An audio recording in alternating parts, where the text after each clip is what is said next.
Samtang padayon ang pagtumaw sa pagduda sa mga ginikanan sa kaluwas sa mga bakuna tungod sa misinformation o bakak diha sa social media, nag-atuwang sab og hulga ang mga barangay health workers kon BHW samtang naningkamot nga mapaabot ang supplemental measles rubella vaccine sa mga bata. Mao kining gibutyag ni Dr. Faith Curaraton, Regional National Immunization Program Medical Coordinator sa Department of Health 7.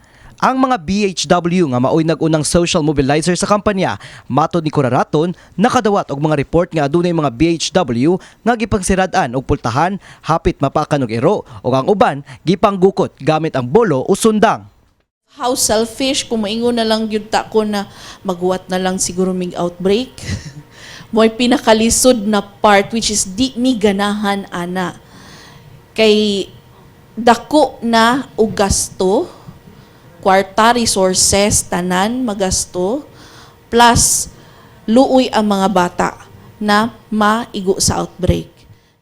Sa datos sa DOH-7, ana pa lamang sa 12% ang vaccination coverage sa tibuok Central Visayas base sa report nga natala ni adtong Lunes, Agosto 17. Gipadiyag ni Curaraton nga kasamtangan nga misaka ang mga kaso sa measles ug rubella nga matud niya mahimo untang mapugngan pinaagi sa husong pagbakuna.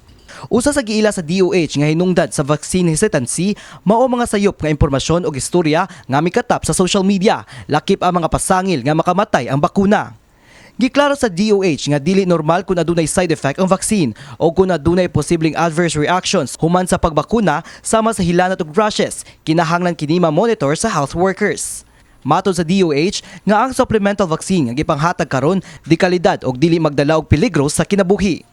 Mipadangat sa pang DOH nga adunay usa ka concerned citizen nga migamit sa litrato sa iyang namatay nga anak aron mangilat nga ang vaccine makamatay.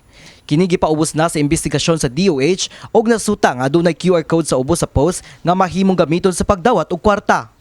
Padayon usab ang DOH sa pagpangita sa mga social media influencer nga nagpakatap og sayop nga impormasyon kabahin sa bakuna. Gani usa ka vlogger ang giimbitar sa DOH. Sa probinsya sa Sugbo, anaa pa sab sa 10% ang vaccination rate. Matod ni Dr. Elise Nicole Catalan, Piso Health Consultant sa Cebu Provincial Government, usa sa ilang estratehiya maong pagduol sa mga celebrity o social media influencer aron gamiton ang ilang plataporma sa pag-awhag sa publiko nga magpabakuna.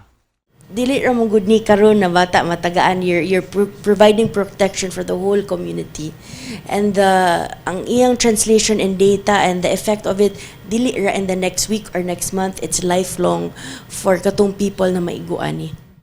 Gipadayag ni Catalan nga mas gikinahanglan karon ang agresibong information campaign tungod sa hulga sa measles rubella outbreak. Giklaro sa ni Catalan na ang mga forms nga gipapirma sa mga ginikanan dili waiver apan usa ka quick health assessment lamang. Nakiktambayayong sab ang DOH sa Department of Social Welfare and Development aron mainganyo ang mga miyembro sa 4Ps nga motabang sa pag-edukar sa ilang mga komunidad bahin sa vaccination. So they told us na that is part of their requirement na they need to go and advocate or be part of the campaign kabahin sa health.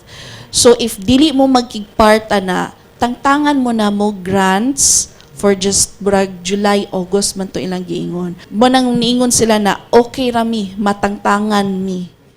Duna sa giplano ang buhatan sa panglawas nga school-based vaccination drive, butang rekonsiderar sa Department of Education. Kini si Mark Irmas, alang sa My TV Cebu.